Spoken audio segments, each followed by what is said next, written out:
Dieu bénisse ta vie ce matin, que la faveur de Dieu soit avec toi. Bienvenue ce matin en Connexion Céleste. Que Dieu bénisse ta maison, que Dieu bénisse l'œuvre de tes mains. Hier, nous étions en train de nous interroger pourquoi est-ce que Jérémie 29 au verset 11 n'est pas une réalité dans notre vie. La Bible déclare, c'est Dieu qui parle, dit, je connais le projet que j'ai formé pour l'homme, projet de paix et non de malheur, afin de te donner un avenir et de l'espérance. Pourquoi cette vérité n'est pas réelle dans la vie du chrétien? Nous avons dit que Satan avait été précipité sur la terre et les choses étaient devenues difficiles. Quand Satan, dans sa colère, avait décidé de détruire la création de Dieu et les choses étaient devenues difficiles. Se marier était devenu difficile, avoir de l'argent était devenu difficile, avoir du travail était devenu difficile. Mais pourquoi, malgré la mort de Jésus-Christ à la croix de Golgotha, le chrétien gémissait toujours, le chrétien était toujours en train de pleurer? Et nous avons dit que c'est ce que nous allons essayer de comprendre tout au long de notre méditation de cette semaine. Aujourd'hui, nous allons lire dans Jean chapitre 10 au verset 10. Le voleur ne vient que pour dérober, égorger et détruire. Et moi, je suis venu afin que les brebis aient la vie et qu'elles soient dans l'abondance. Bien-aimés, voici notre vérité qui n'existe pratiquement pas dans la vie de l'enfant de Dieu. Combien de chrétiens vivent dans l'abondance? Combien de chrétiens sont réellement dans l'abondance? Bien-aimés, lorsque nous regardons ce verset, on se demande si réellement la Bible dit vrai. Parce que nombreux sont les chrétiens qui gémissent encore, nombreux sont les chrétiens qui pleurent encore, nombreux sont les chrétiens qui sont en train de se battre pour s'en sortir. Mais bien-aimés, à la vérité, c'est parce qu'en tant qu'enfants de Dieu, nous ne connaissons pas notre vraie identité. Et l'un des facteurs qui fait que nous ne vivons pas la réalité de ce verset, la réalité de Jérémie 29, verset 11, c'est que nous ignorons un peu notre vraie identité. Allons dans la parole de Dieu. Bien-aimés, dans le psaume 139 au verset 13, la Bible déclare, c'est toi qui as formé mes reins, qui m'as tissé dans le sein de ma mère. Je te loue de ce que je suis une créature si merveilleuse. Tes œuvres sont admirables et mon âme le reconnaît bien. Mon corps n'était point caché devant toi lorsque j'ai été fait dans un lieu secret, tissé dans les profondeurs de la terre. Quand je n'étais qu'une masse informe, tes yeux me voyaient. Et sur ton livre étaient tous inscrits les jours qui m'étaient destinés avant qu'aucun d'eux n'existât. Bien-aimé, David ici nous décrit ce qui s'est passé à la création. Le Seigneur, ton Dieu, t'a créé avec une admiration extraordinaire. Dieu nous a créés avec toute la gloire.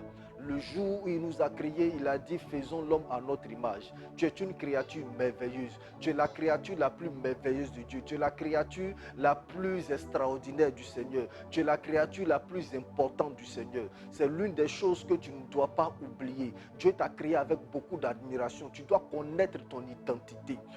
Non seulement il nous a créés avec beaucoup d'admiration, non seulement nous sommes sa créature la plus merveilleuse, nous le décrit, mais il va jusqu'à loin pour dire que notre mort a du prix à ses yeux. Oui, la mort de ceux qui craignent Dieu a du prix aux yeux de l'Éternel. Autant ta création a été extraordinaire, autant ta mort aussi est extraordinaire. Autant à ta création tu avais du prix aux yeux de Dieu, autant à ta mort aussi tu auras du prix aux yeux du Seigneur. Même lorsque il nous a déposés sur la terre et que le dialogue a été rompu par le péché, bien aimé, il y a une chose extraordinaire qui s'est passée. Lorsque Lucifer a péché et qu'il a précipité Lucifer, il n'a pas envoyé son fils pour sauver Lucifer. Mais lorsque l'homme a péché et que le dialogue a été coupé entre l'homme et lui, il a envoyé son fils unique pour mourir pour nous afin que le dialogue soit rétabli. Oh, quel amour, bien-aimé, quel amour. Connais ton identité, tu as du prix aux yeux de Dieu. Et le Seigneur est venu de plus mourir à la croix pour nous. Il a payé le prix, au prix de son sang. Il a rétabli toutes choses. Et la Bible déclare que par ses maîtresses, nous sommes guéris. Regarde quel amour le Seigneur a manifesté à notre égard, nous en tant qu'enfants de Dieu. C'est pourquoi il est écrit dans Jean chapitre 1 au verset 12. Mais à tous ceux qui l'ont reçu, à ceux qui croient en son nom, elle a donné le pouvoir de devenir enfants de Dieu, lesquels sont nés non du sang, ni de la volonté de la chair, ni de la volonté de l'homme, mais de Dieu. Bien-aimé, Christ est mort pour nous. Et par sa mort à la croix, nous sommes cohéritiers avec Christ. L'amour que Dieu a pour toi, il a fait de toi un cohéritier avec Christ. Et cela se voit dans Romains chapitre 8 au verset 17. Or, si nous sommes enfants, nous sommes aussi héritiers. héritier de Dieu et co-héritier de Christ. Si toutefois nous souffrons avec lui, afin d'être glorifiés avec lui. Bien-aimé, prends donc conscience que tu n'es pas n'importe qui. Tu es le choix de Dieu. Tu as du prix pour Dieu. Et il a payé le prix au calvaire pour toi. Comment peux-tu laisser le diable cribler ta vie? Bien-aimé, il y a des vies, il y a des destinées qu'on ne peut pas enterrer, qu'on ne peut pas détruire. Et ta destinée en fait partie. Parce que tu as du prix aux yeux de l'Éternel. Tu es né pour triompher selon la parole de Dieu. Tu es né pour impacter selon la parole de Dieu. C'est pourquoi Romains 8 au verset 19, la Bible déclare que la création attend avec un ardent désir la révélation des enfants de Dieu.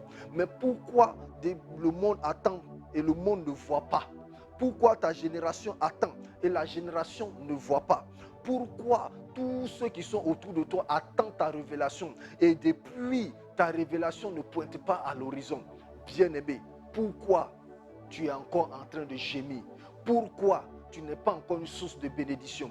Pourquoi les choses ne sont pas encore en train de se débloquer dans ta vie? C'est ce qui sera aussi l'objet de notre étude à partir de demain. Que Dieu bénisse ta vie. Shalom à toi.